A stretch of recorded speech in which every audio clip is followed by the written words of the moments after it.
Between 1943 and 1945, Nazi Germany faced a choice that almost every military power in history has confronted. Accept strategic defeat and negotiate survival, or refuse reality and fight until total destruction. Germany chose the latter. Not once, but systematically, at every level of command, across every front, until the country itself ceased to exist. This was not a battlefield decision. It was a political and psychological refusal, enforced from the top, that turned a lost war into a national catastrophe. At the time, many inside the German military knew the war was unwinnable. Intelligence reports, casualty figures, and resource shortages made this clear by late 1943. But the leadership structure of Nazi Germany made honest assessment not just dangerous, but impossible. To acknowledge defeat was to question the system itself. And so the Wehrmacht, the Luftwaffe, and the German state continued to operate under illusions long after reality had delivered its verdict. The result was not heroism. It was erasure. This is the story of that refusal. Not a single moment, but a pattern. A decision made again and again, by leaders who valued ideology over survival and control over truth. It destroyed armies, cities, and millions of lives. And it offers one of the clearest warnings in modern history about what happens when political systems cannot admit failure. By the autumn of 1943, Germany had lost the strategic initiative on all fronts.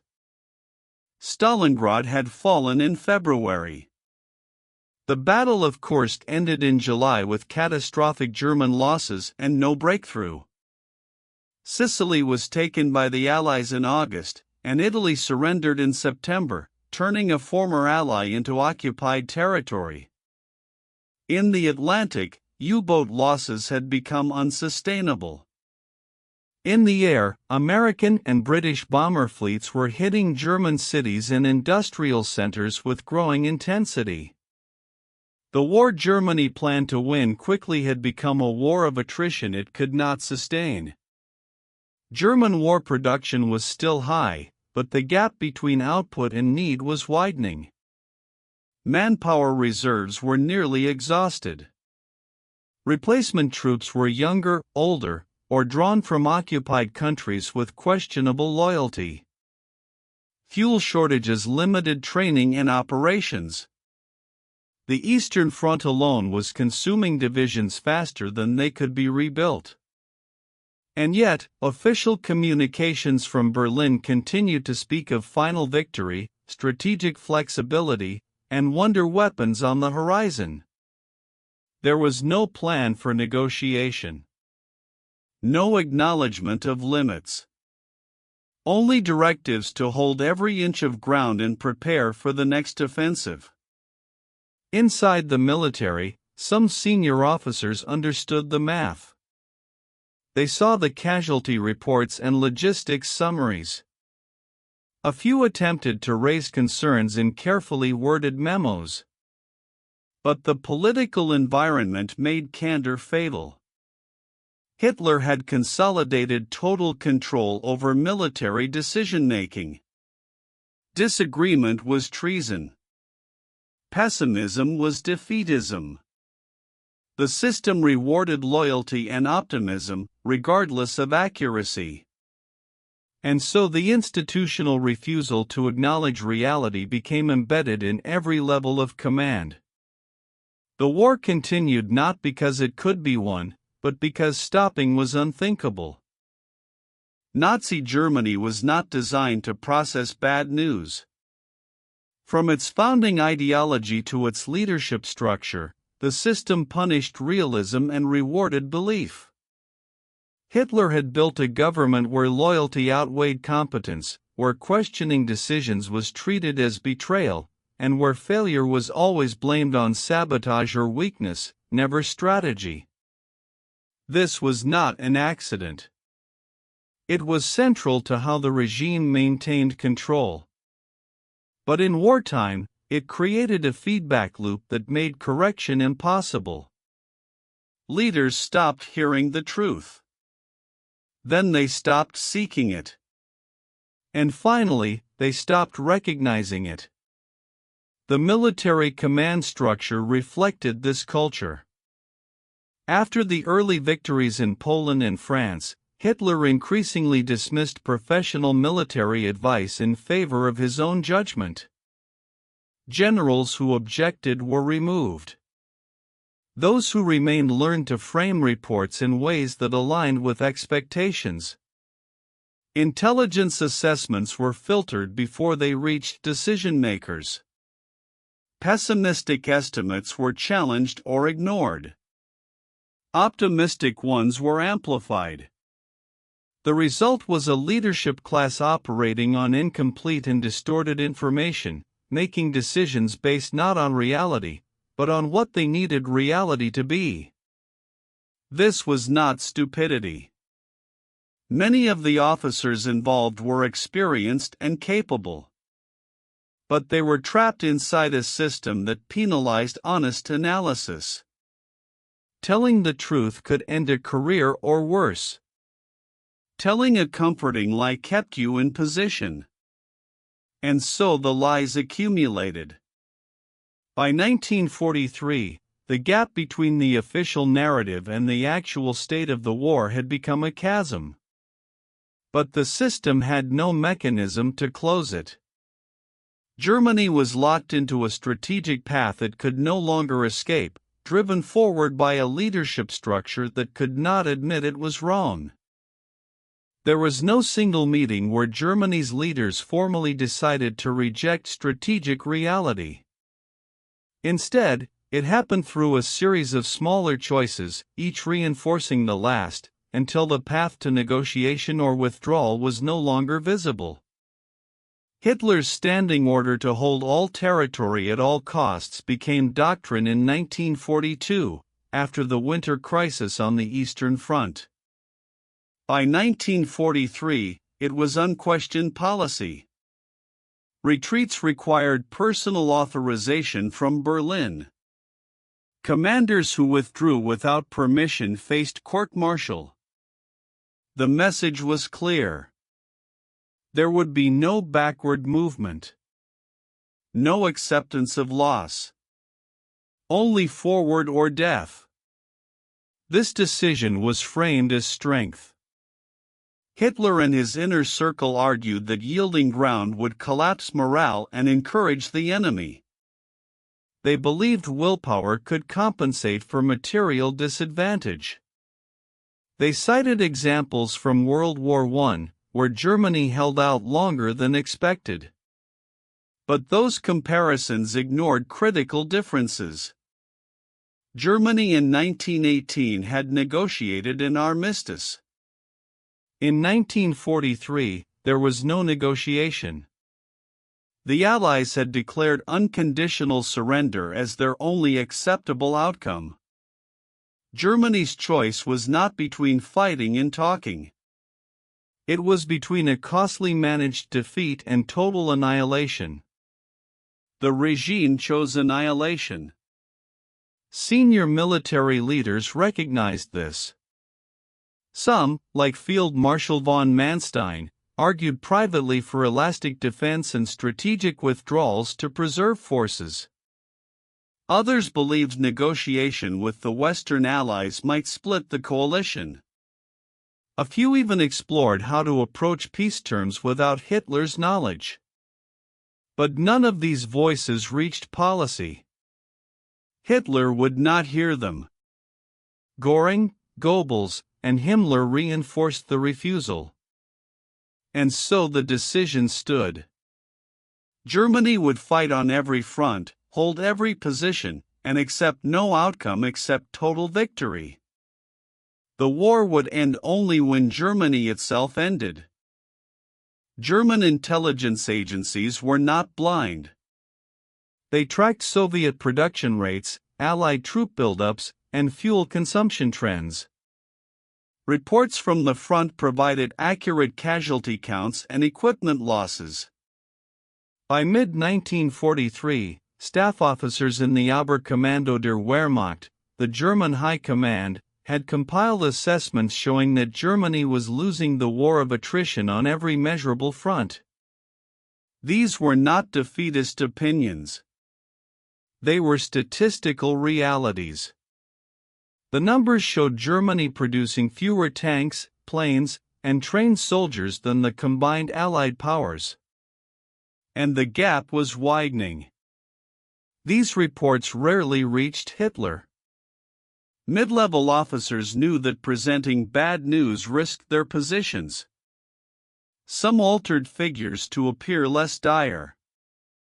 Others framed the data in ways that emphasized temporary successes or minimized losses. A few submitted honest assessments and were accused of undermining morale. One general was dismissed after projecting that Germany could not hold the Eastern Front through 1944 without major withdrawals. His replacement lasted 4 months before delivering a similarly bleak report and meeting the same fate. The result was a command structure that rewarded fantasy and punished reality. Meanwhile, Allied intelligence was doing the opposite. British and American analysts compiled detailed assessments of German weaknesses. They tracked production bottlenecks, fuel shortages, and transport disruptions. They noted the declining quality of replacement troops and the overstretched logistics network. And they used this information to plan operations that targeted the most fragile points in the German system. While Germany operated on wishful thinking, the Allies operated on data. The strategic imbalance was not just material. It was cognitive. Germany had lost the ability to see itself clearly. Opposition to the no-retreat policy existed, but it had no safe outlet. Within the Wehrmacht, a small group of senior officers believed the only way to preserve Germany was to remove Hitler and negotiate peace. This group included career officers, some from aristocratic Prussian military families, who saw the Nazi regime as leading the country to ruin. They communicated carefully, in private, using intermediaries. Their goal was not to surrender, but to replace the leadership and seek terms before Germany was completely destroyed. They understood that every month of continued war reduced what Germany could salvage. These officers faced extraordinary risk. The regime monitored military communications, and the Gestapo had informants throughout the officer corps.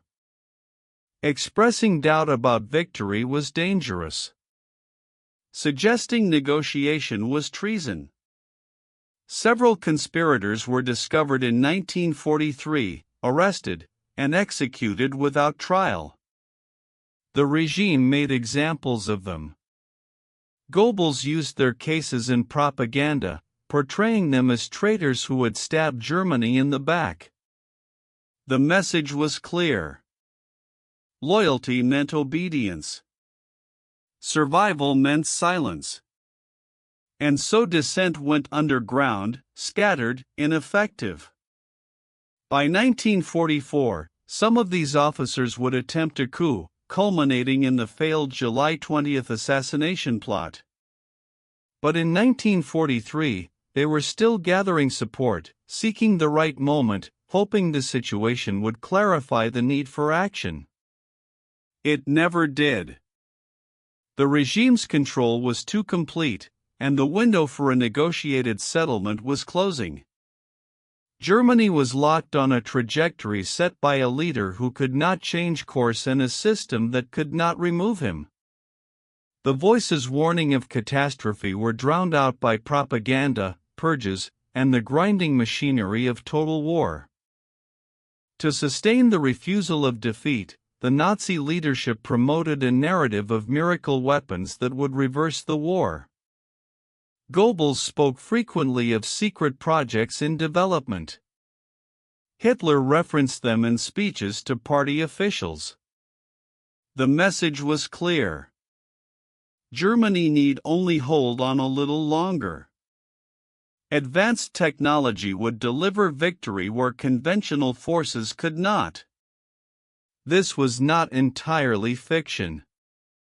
Germany had invested heavily in jet aircraft, ballistic missiles, and advanced submarines. But the timeline, scale, and impact were vastly exaggerated. These weapons were years from meaningful deployment, and they could not change the strategic balance. The V-1 and V-2 rocket programs consumed enormous resources. Thousands of engineers, slave laborers, and tons of scarce materials went into weapons that would eventually kill thousands of civilians but achieve no military objective. The Mi-262 jet fighter was a genuine technical achievement, but production delays, fuel shortages, and lack of trained pilots meant it arrived too late and in too few numbers to matter. The regime celebrated these projects as evidence that Germany retained technological superiority. In reality, they drained resources from conventional weapons that might have prolonged the war more effectively. Inside the military, many officers understood this. They knew the wonder weapons were propaganda tools, not war-winning assets.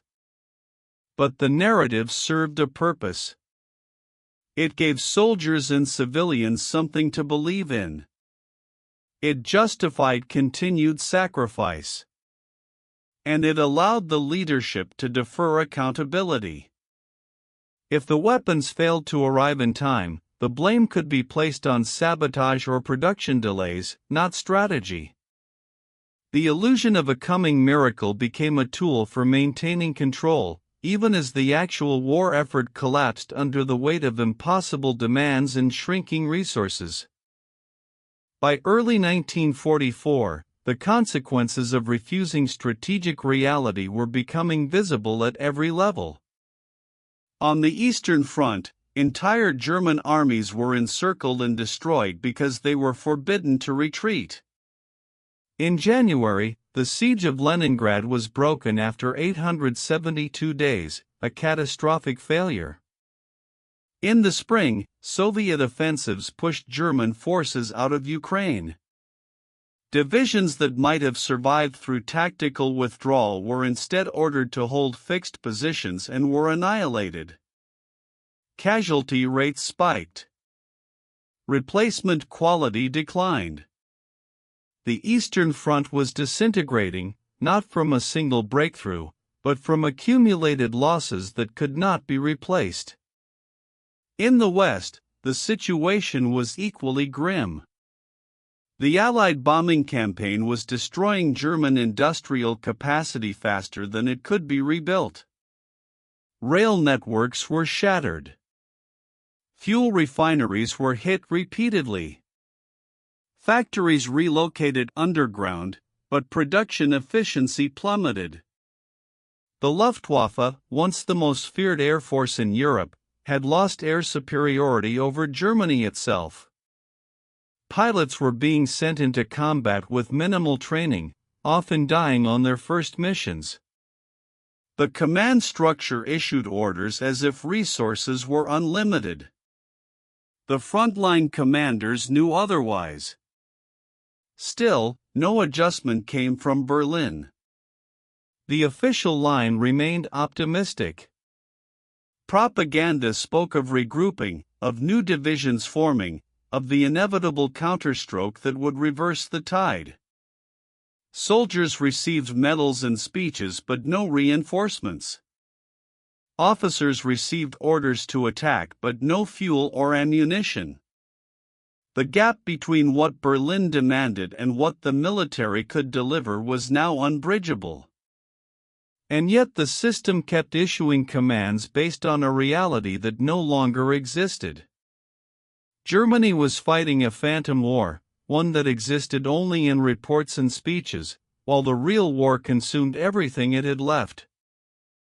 As the strategic situation worsened, the Nazi regime did not adjust. It intensified. Propaganda grew more extreme. Penalties for defeatism became harsher. The regime created special courts to try soldiers accused of cowardice or retreat without orders. Thousands were executed by their own side, often hanged in public as warnings. Hitler Youth and elderly men were conscripted into hastily formed units with minimal training and outdated equipment. The message was total commitment. Germany would fight with every available body until there was nothing left. This was not strategy. It was ideology enforced at gunpoint. Goebbels launched a campaign called Total War, demanding that the civilian population sacrifice even more. Factories ran longer shifts. Rations were cut again.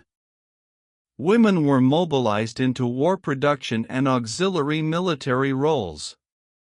The regime framed this as proof of national determination.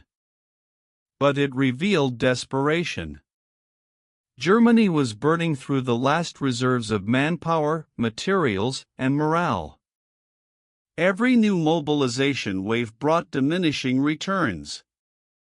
The soldiers were less trained. The workers less productive. The population less convinced. But the leadership could not stop. To stop was to admit failure. And failure was unthinkable. Military commanders on the ground saw the futility. Some began ignoring orders when they could get away with it. Small tactical withdrawals were conducted and reported as redeployments. Equipment losses were underreported to avoid blame. Officers made local truces with enemy forces to evacuate wounded or civilians. These were acts of quiet rebellion, attempts to salvage something from the collapse. But they were exceptions. The majority of commands were followed. Units were sent into hopeless battles. Cities were held until they were destroyed.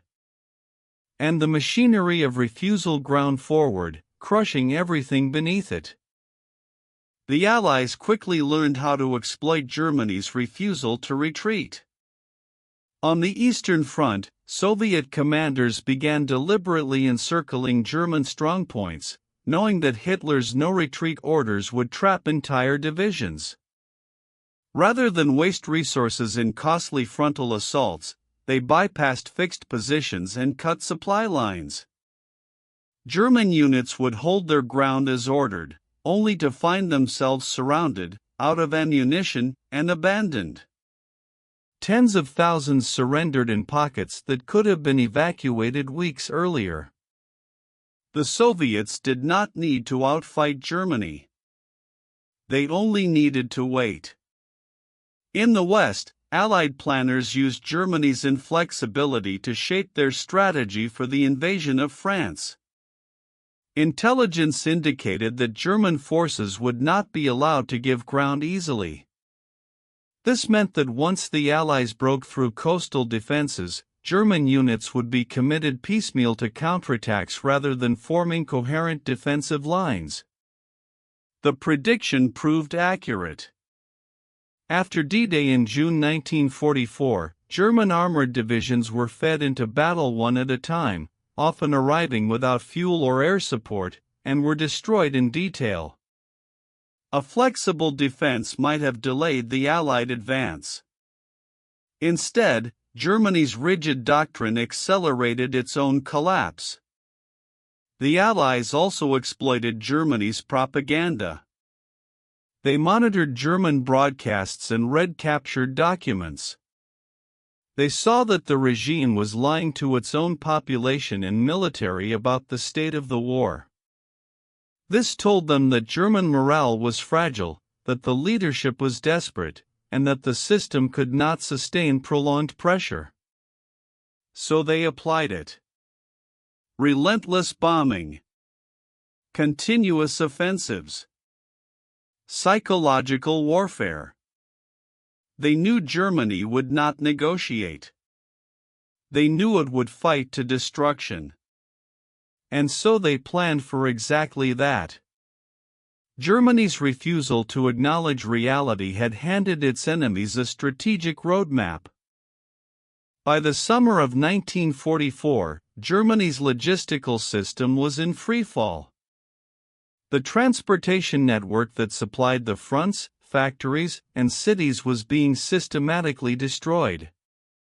Allied bombers targeted railyards, bridges, and fuel depots with precision. Soviet advances in the east overran supply bases and railheads. German logistics officers filed reports showing that the system could no longer meet demand. Fuel deliveries to frontline units dropped to fractions of what was needed. Ammunition stockpiles were exhausted faster than they could be replenished. Spare parts for vehicles became so scarce that units cannibalized broken equipment to keep a few machines running. The response from Berlin was to issue orders as if logistics did not matter. Commanders were told to launch offensives with fuel allocations that could move tanks only a fraction of the required distance. Artillery units received fire missions but no shells. Luftwaffe squadrons were grounded for lack of aviation fuel, yet planning staff continued to include them in operational orders. The disconnect between orders and capability was now total. Officers on the ground stopped reporting shortages because nothing changed. They simply did what they could with what they had, and the rest of the plan was ignored. This collapse was not sudden. It was the cumulative result of years of strategic overextension, failed campaigns, and resource mismanagement. But the refusal to acknowledge defeat accelerated it. A rational strategy would have shortened supply lines, concentrated forces, and husbanded resources. Germany did the opposite. It spread forces across multiple fronts, launched costly offensives with inadequate support, and defended positions that required supply lines it no longer controlled. Every decision compounded the crisis. And by mid-1944, the logistical system had broken beyond repair. The war machine was still running, but it was running on inertia, not fuel. There were moments when Germany might have changed direction. After the failure of the Ardennes offensive in December 1944, known to the Allies as the Battle of the Bulge, it was clear that Germany lacked the strength for strategic offensives. The attack consumed Germany's last reserve armored divisions and achieved nothing permanent. A rational assessment would have shifted to full defensive operations, trading space for time, preserving forces for negotiation or at least survival. Some officers recommended exactly that. They were overruled. Hitler ordered continued attacks elsewhere, burning through units that could have delayed the final collapse by months. Another opportunity came in early 1945, when it became clear that the Allies were advancing faster than Germany could respond. The Rhine had been crossed. Soviet forces were driving into Germany from the east.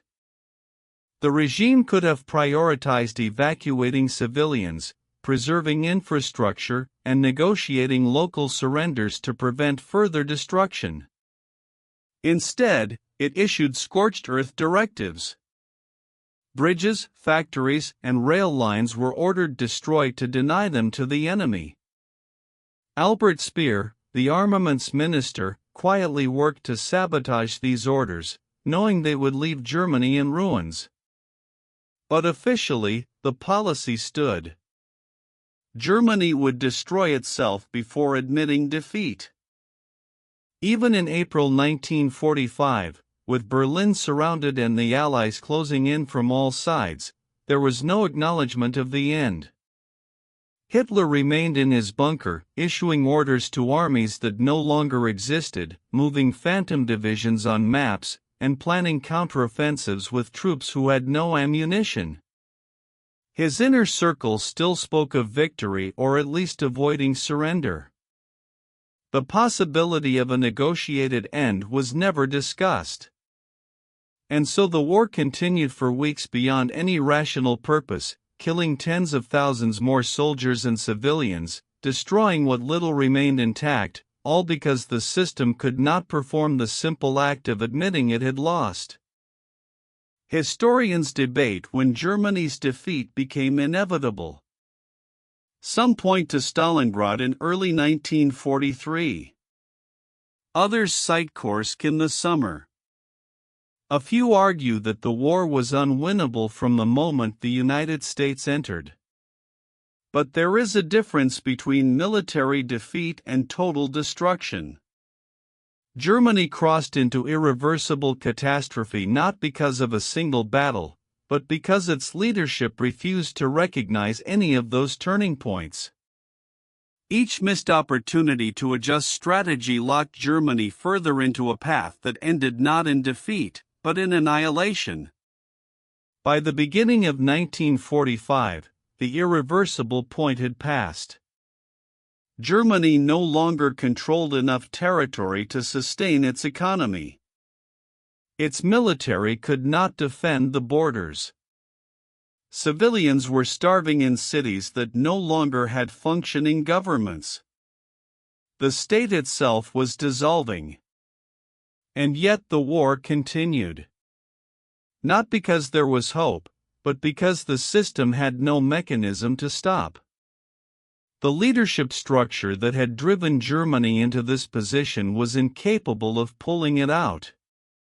Surrender required someone with authority to make that decision. But Hitler would not. And no one else could. The final months of the war were not a military campaign.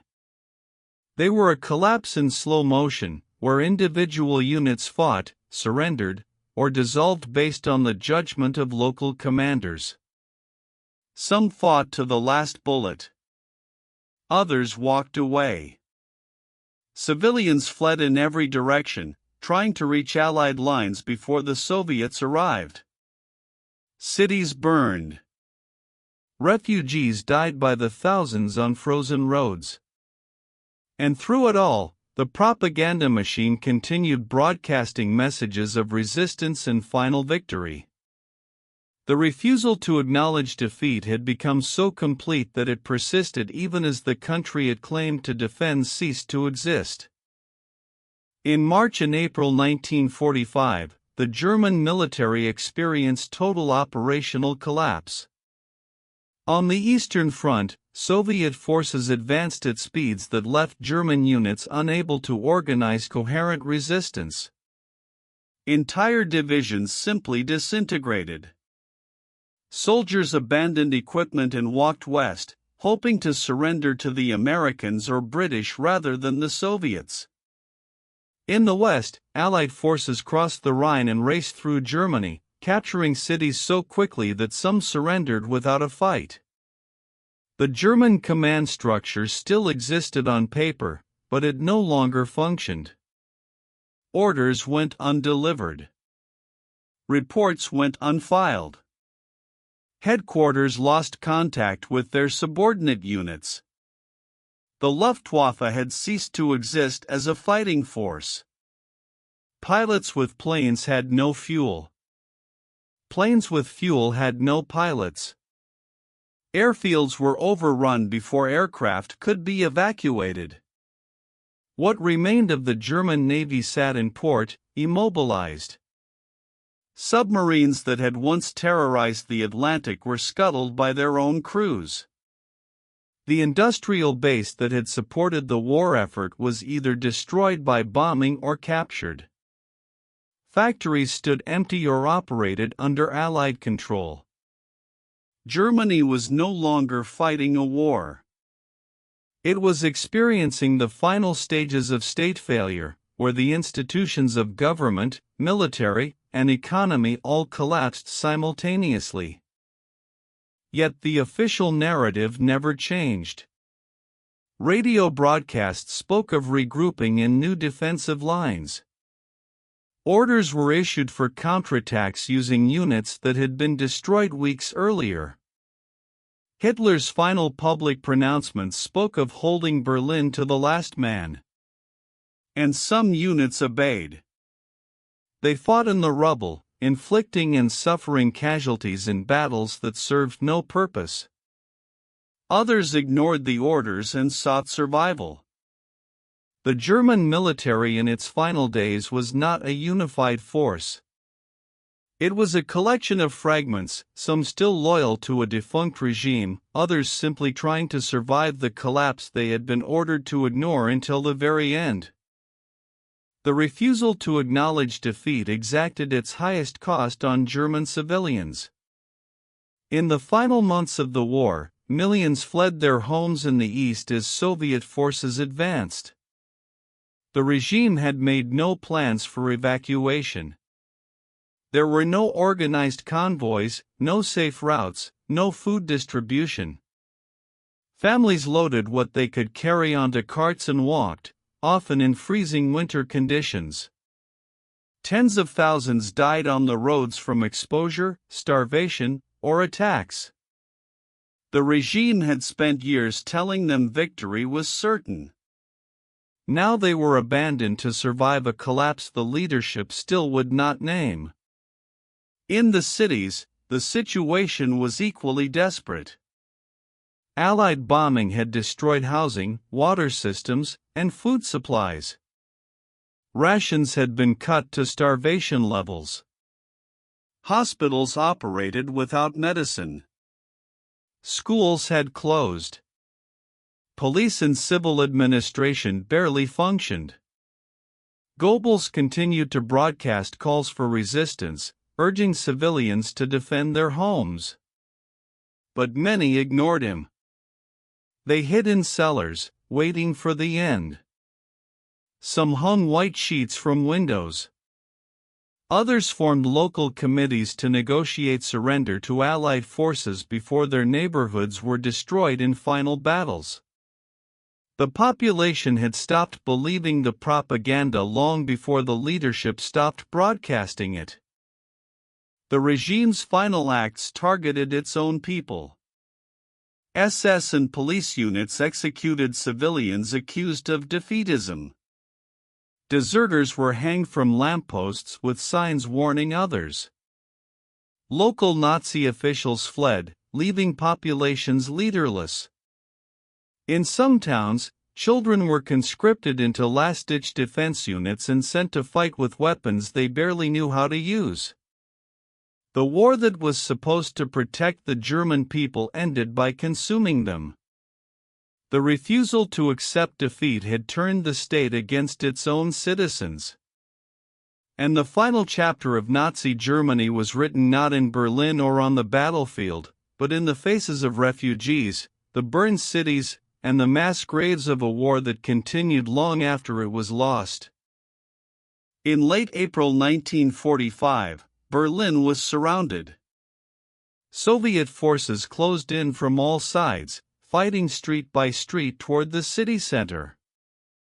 Hitler remained in his underground bunker beneath the Reich Chancellery, surrounded by a shrinking circle of loyalists. Above ground, the city was being obliterated. Buildings burned. Artillery shells landed continuously. Bodies lay in the streets. And yet, in the bunker, the rituals of command continued. Staff meetings were held. Orders were issued. Maps were updated with colored pins representing armies that had ceased to exist weeks earlier. The disconnection from reality was now absolute.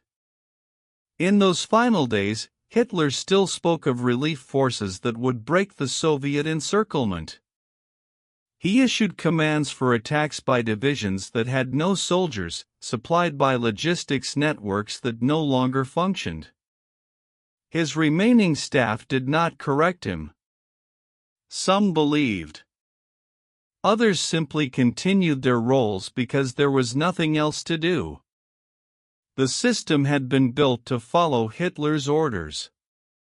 Now, even as the physical state collapsed, the bureaucratic habits persisted. Reports were typed. Signatures were collected. Documents were filed. The machinery of dictatorship kept running on its own momentum, even as the regime it served disintegrated. On April 30, 1945, Hitler committed suicide. He left instructions for his body to be burned so it would not fall into enemy hands. Even in death, he refused to face the consequences of his decisions. Within days, the remaining German military leadership authorized surrender. The war in Europe ended on May 8, 1945. Germany had been destroyed. Its cities were ruins. Its economy was gone. Millions of its soldiers and civilians were dead. The state itself had ceased to exist, divided into occupied zones controlled by foreign powers. This was the final outcome of refusing to acknowledge strategic defeat. Not a negotiated peace. Not survival. Erasure. Germany's refusal to accept defeat did not just destroy Germany. It extended the war across Europe, multiplying the devastation far beyond what a negotiated settlement might have caused. The final year of the war, from mid-1944 to May 1945, saw some of the heaviest casualties and destruction of the entire conflict. Cities that might have been spared were fought over house by house. Populations that could have been evacuated were trapped in combat zones.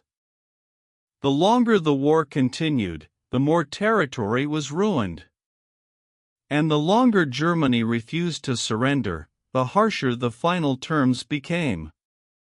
The Allies, particularly the Soviet Union, hardened their positions as the war dragged on. Early in the conflict, there had been some discussion of negotiating with a post-Hitler German government. By 1945, that possibility was gone. The Allies demanded unconditional surrender and total occupation. Germany would have no government of its own. Its territory would be divided. Its military would be dissolved.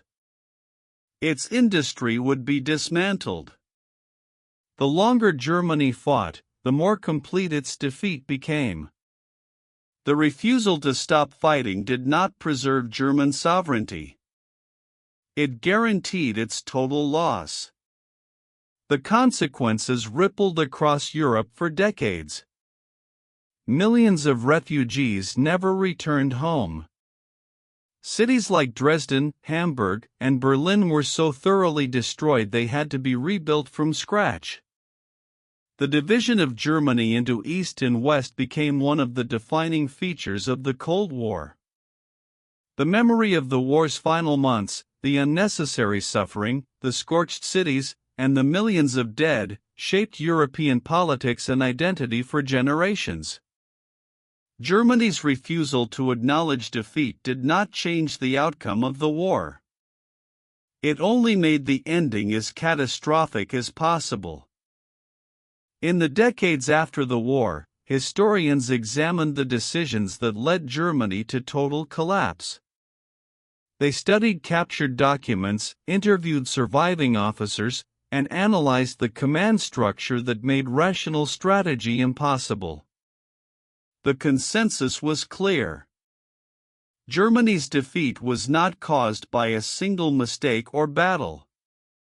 It was caused by a political system that could not process failure, a leadership that valued ideology over survival, and a refusal to accept reality that persisted until there was no country left to defend.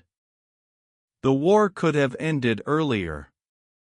Millions of lives could have been saved. Germany could have negotiated some form of survival. It chose not to. Some former German officers tried to distance themselves from the decision-making. They claimed they had only followed orders, that they had objected privately, or that they had not understood the full situation. But the records showed otherwise. Many senior officers had endorsed the no-retreat policy. They had reported optimistic assessments when they knew the truth. They had enforced discipline against those who questioned the strategy. The refusal to acknowledge defeat was not just Hitler's decision. It was systemic. It was enabled and enforced at every level of the military and political hierarchy. The guilt was collective. The lesson for history was stark. Authoritarian regimes that punish honesty create their own destruction. When leaders cannot hear bad news, they cannot respond to it. When systems reward loyalty over accuracy, they lose the ability to adapt. Germany in 1945 was not defeated by superior enemy forces alone. It was defeated by its own inability to confront reality. The refusal to acknowledge strategic defeat turned a lost war into a national catastrophe. And it stands as one of the clearest examples in modern history of how leadership failures can destroy not just armies, but entire societies. The collapse of Nazi Germany offers lessons that extend far beyond World War II. It demonstrates what happens when political systems are designed to suppress dissent rather than process information. When leaders surround themselves with loyalists instead of advisors who challenge assumptions. When organizations reward optimism and punish realism. These are not just historical curiosities. They are structural weaknesses that appear in governments, corporations, and institutions across time. The refusal to acknowledge failure is not unique to Nazi Germany. It is a recurring pattern wherever power is concentrated and accountability is absent. Modern military doctrine learned from Germany's mistakes. Western militaries teach the importance of decentralized decision-making, mission-type orders, and creating cultures where subordinates can question directives. Intelligence agencies emphasize red team analysis and structured skepticism to avoid groupthink. Political systems with checks and balances, free press, and competitive elections are designed to surface problems before they become catastrophic. These are all responses to the lesson Germany taught in 1945. That no amount of willpower, propaganda, or ideological commitment can overcome reality. And that leaders who refuse to acknowledge failure do not avoid it. They guarantee it. The final lesson is about the cost of waiting. Germany's refusal to acknowledge defeat did not delay the inevitable by years. It delayed it by months, at most. But those months killed millions, destroyed cities, and left scars that lasted generations. The war was lost by 1943. It ended in 1945. The difference was not strategic. It was moral. It was the cost of a system that valued pride over survival, control over truth, and ideology over humanity. And it remains a warning that the greatest danger to any nation is not external enemies. It is the inability to see itself clearly, to admit mistakes, to change course, to stop before there is nothing left to save. Germany entered World War II with confidence, momentum, and early victories. It ended the war erased from the map, its cities in ruins, its military dissolved, and its government replaced by foreign occupation. The distance between those 2 points was traveled one decision at a time. Each choice to prioritize ideology over reality. Each refusal to acknowledge limitation. Each decision to continue when stopping was still possible. But collapse was not sudden. It was cumulative. And it was avoidable, right up until it was not. The story of Germany's refusal to accept strategic defeat is not a story of battlefield tactics or military hardware. It is a story of political systems, leadership culture, and the human capacity for self-deception. It is a reminder that wars are not won or lost purely by material strength. They are shaped by the ability to assess situations clearly, to adapt when plans fail, and to make hard decisions based on reality rather than hope. Germany failed at all of these. And the result was not just defeat. It was annihilation. For those who study history, the lesson is simple. Reality does not negotiate. It does not care about ideology, propaganda, or willpower. It only cares about facts. Nations that can see themselves clearly and adjust accordingly survive. Those that cannot, disappear. Germany in 1945 chose the latter. And the world watched as one of the most powerful military machines ever built destroyed itself, not through enemy action, but through its own refusal to admit it had lost. That refusal, more than any battle, is what made Germany's defeat total and its end inevitable.